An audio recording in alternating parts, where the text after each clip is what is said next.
উচ্চ মাধ্যমিক বিদ্যালয় সপ্তম আৰু অষ্টম শ্ৰেণীৰ ছাত্ৰ ছাত্ৰী।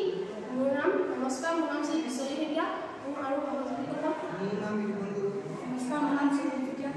নমস্কাৰ, মোৰ নাম শ্ৰীমতী মহাইকো। নমস্কাৰ, মোৰ নাম শ্ৰীমতী পৰিছে। নমস্কাৰ, মোৰ নাম শ্ৰীমতী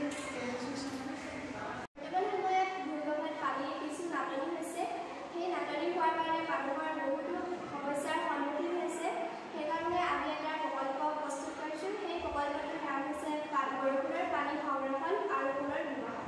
আমি এই প্ৰকল্পটোত এটা ঘৰ লৈ তাৰ চটৰ ওপৰত এটা পাত্ৰ ৰাখি বৰষুণৰ পানী সংৰক্ষণ কৰি পাইপৰ সহায়ত এটা পাত্ৰত পানী সংৰক্ষণ কৰিছোঁ।